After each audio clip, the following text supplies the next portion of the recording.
مجھ سمیت کچھ لوگوں کا یہ ماننا ہے کہ اسٹریس بذات خود کوئی بیماری نہیں ہے، لیکن یہ انسان کو ایسی ایسی بیماریوں میں مبتلا کر سکتا ہے کہ جس کا وہ گمان بھی نہیں کرتا۔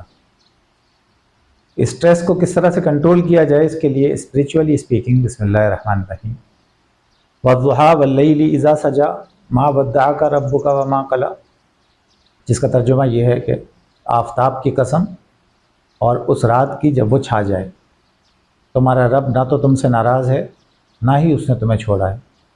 اس کے بعد کی آیت جو ہے وہ انٹرسٹنگ ہے، وَلَلْآخِرَةُ خَيْرٌ لَكَ مِنَ الْأُولَىٰ، یعنی جو آخر ہے وہ شروعات سے بہرحال بہتر ہے۔ اب یہ بات ٹیکنیکل ہے، کیونکہ کچھ لوگ یہ کہتے ہیں کہ ہماری ابتدا ہی ٹھیک نہیں تھی، انتہا تک وہ سدھرتا ہی نہیں، ابتدا جس کی بگڑ جاتی ہے، بات بالکل ٹھیک ہے، لیکن کون یہ کہتا ہے کہ ابتدا کب ہے، کب ہمیں شروع کرنا ہے؟ وہ وقت آج بھی تو ہو سکتا ہے۔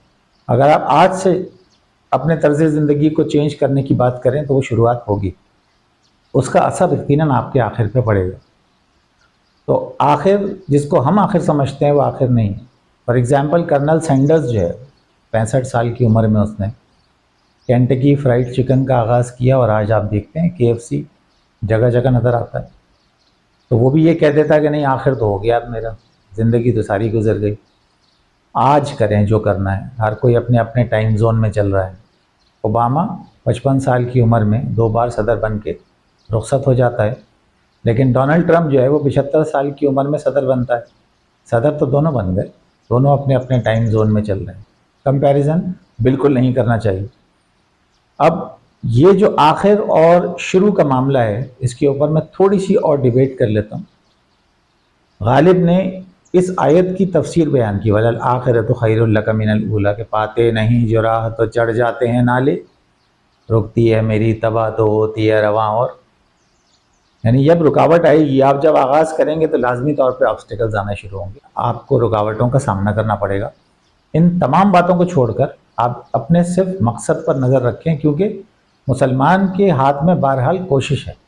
جمیل الدین علی نے کہا ہم تابہ ابد صحیح و تغیر کے ولی ہیں، تو ہم کوشش پہ یقین رکھتے ہیں، جد و جہد مسلسل، اور ساتھ میں تغیر کا بھی خیال رکھتے ہیں کہ وہ ہو سکتی ہے ویریشن، لیکن آخر وہ آخر نہ ہو جو میر درد نے کہا کہ وائے نادانی کے وقت مرگ یہ ثابت ہوا، خواب تھا دیکھا تھا جو کچھ سنا افسانہ تھا۔ اور صبا آبادی نے کہا ربط کیا جسم جاں سے اٹھتا ہے، پردہ ایک درمیاں سے اٹھتا ہے۔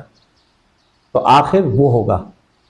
ابھی اگر کوئی اپنی زندگی میں پریشان ہے، اسٹریس میں ہے، وہ اپنی طرز زندگی کو بدلنے کے لیے آج سے کوششیں شروع کریں، کمر باندھ لیں، جو کچھ کر رہے ہیں اس سے ہٹ کر کچھ نیا کریں۔ سموسے بیچ کر میں نے لوگوں کو دیکھا ہے کہ لوگوں نے اپنا مستقبل بدل لیا ہے۔ کیا ضروری ہے کہ ایک مائل سٹون اچیو کیا جائے اور اس کے بعد پھر آگے بڑھا جائے؟ شروعات کسی دور میں بھی کسی اسٹیج پر بھی ہو سکتی ہے، ضروری نہیں ہے کہ اس کے لیے آپ کوئی خاص لیول آف انٹیلیجنس یا لیول آف اکیڈمکس تک پہنچیں۔ ان پڑھ لوگوں کے پاس پیسہ زیادہ ہے، وہ اس وجہ سے زیادہ ہے کیونکہ وہ کوشش کر رہے ہیں، وہ صحیح کے قائل ہیں، وہ اس بات کو نہیں دیکھ رہے کہ لوگ کیا کہیں گے کہ ہم تو ان پڑھ رہ گئے، ہم پڑھ نہیں رہے، دوسرے پڑھ رہے ہیں۔ اگین کمپیریزن کی بات آ گئی، کمپیریزن نہ کریں۔ اور یہ آیت وَلَلْآخِرَةُ خَيْرٌ لَكَ مِنَ الْأُولَىٰ، اس کے اوپر بلیو رکھیں۔ اس کے بعد کیا ہوگا؟ وَلَسَوْفَ يُعْطِيكَ رَبُّكَ فَتَرْضَىٰ، تمہارا رب تمہیں اتنا دے گا کہ تم راضی ہو جاؤ گے۔ تو پریشانی چھوڑ کر، اسٹریس چھوڑ کر اس صورت کا ورد جاری رکھیں، کیونکہ اسے اینٹی اسٹریس کہا جاتا ہے۔ اور ساتھ ہی ساتھ جس پوزیشن پر، جس عمر میں، جس دوراہے پہ کھڑے ہیں، وہاں سے ایک نئی شروعات کریں۔ بس یہی میرا پیغام ہے۔ بہت شکریہ۔